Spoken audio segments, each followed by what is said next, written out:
Based off of the popular comic of the same name, Deadly Class is one of the newest comic book adaptations to hit the small screen.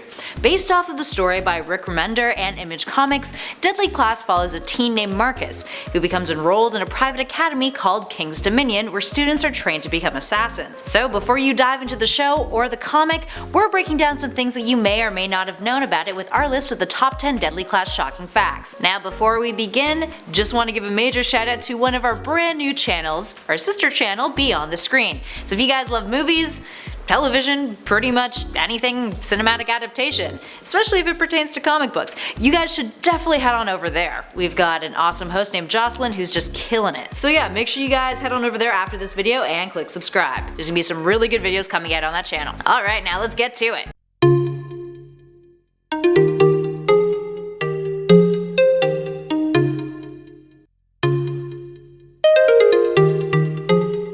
In at number 10, what is it? Deadly Class was created by Rick Remender, who's also known for his work on Venom, Uncanny X-Force, Punisher Volume 8, and Fear Agent, among many others. Wesley Craig is the artist on the series, and issues have come out on a monthly basis ever since it first debuted on January 22nd, 2014. So it's a fairly new comic property to say the least. The show has been described as an unlikely coming-of-age story set against the backdrop of an unsanitized 1980s San Francisco counterculture, with the homeless and disillusioned Marcus being our gateway into this world after he commits a mass act of violence. Marcus is an orphan to boot. Of course. And at number 9, the 80s.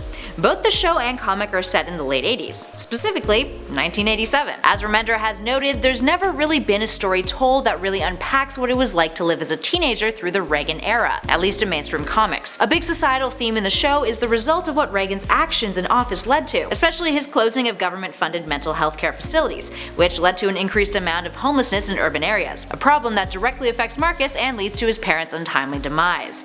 So yeah, there's a ton of 80s references throughout the show, from pop culture tidbits to what these teenagers wear. Overall, Deadly Class is Remender's love letter to Generation X. And at number 8, the Russo brothers. One reason to get excited about Deadly Class is the people behind it. The Russo brothers, known for directing Avengers Infinity War and the upcoming Avengers Endgame, among other MCU films, are executive producers on Deadly Class, having noted that after reading the comics, they were blown away by them. Speaking of crew, Tim Ives, who was the cinematographer on the first season of Stranger Things and also many other shows, is one of the directors of photography on Deadly Class. So you know it's gonna look real darn good. And at number 7, young killers. The students who attend the academy come from all sorts of backgrounds. For example, in the comics we have Victor, who is a Russian brute and the son of Joseph Stalin's personal assassin. There's Brandy Lynn, a Southern belle who is the daughter of a famous neo-Nazi responsible for killing civil rights activists. And she's incredibly racist. No shit. There's Seiya, who is played by Lana Condor and is the leader of the Kyoki Syndicate and wields a katana. There's Billy Bennett, who in the comics is seen as kind and soft, but is depicted as a punk rocker who is the son of a corrupt drug smuggling cop in the show. All in all, there's a wide range of characters, and the show's writers have been very careful when crafting some of the darker kinds of traits that the series depicts, noting, I quote, "We make sure that the world feels very heightened and different from ours,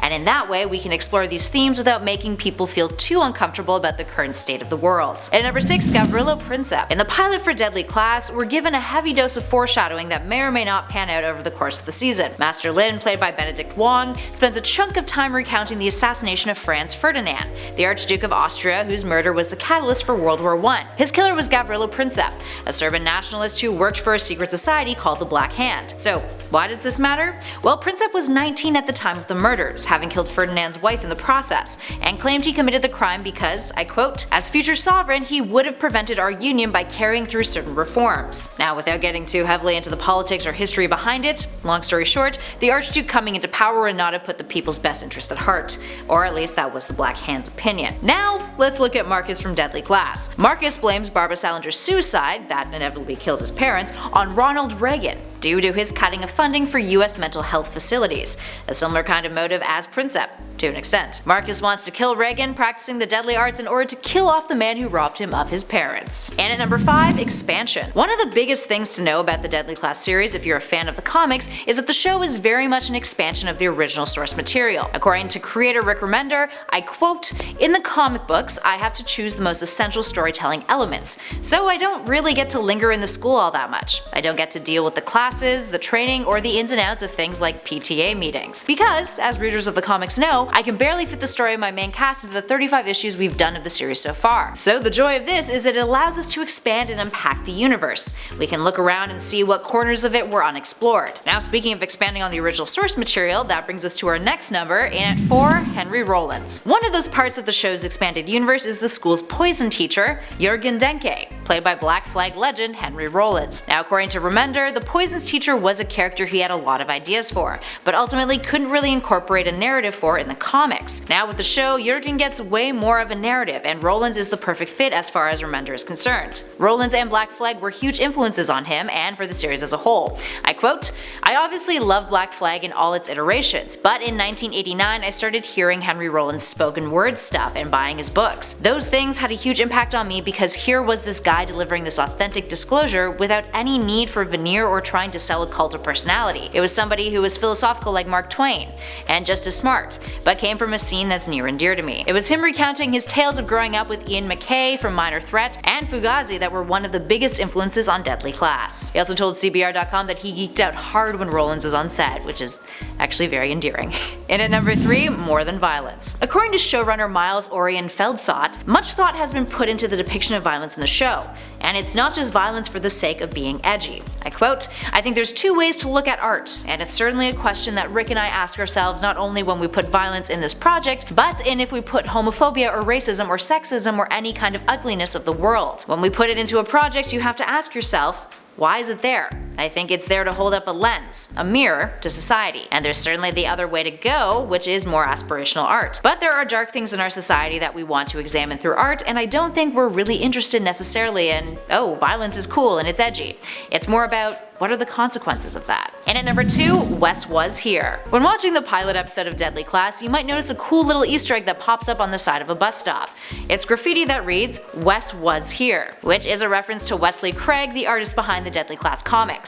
It's not the only shoutout that he got either. During another scene that takes place in a graveyard, there's a larger graffiti piece that reads simply, Wes. Wesley Craig was given input alongside Remender in terms of developing the visual style of the show, including with our final number, in at 1, Animated Memories. In the show, there's a really neat animated sequence that acts as a flashback scene for Marcus concerning his past and his parents. Now those of you who have read the Deadly Class comics will find it awfully familiar. That's because it's almost exactly panel for panel, and it was directed by Wesley Craig. Although the astute eye will catch a few major differences between the comic and the sequence in the show. In the comics, Marcus and his parents are on a ferry, and Barbara Salinger is standing out on the Golden Gate Bridge when she jumps off, killing Marcus's parents in the process. Not the case in the show, but without giving you any spoilers, maybe check it out, give it a watch, see what the differences are. Alright, there we have it friends. Are you going to watch Deadly Class? What do you think of what you've seen so far? Give us a shout in those comments below and share your thoughts. If you dug this video, spread the love, hit that like button, and be sure to subscribe to Top 10 Nerd for more lists just like this one.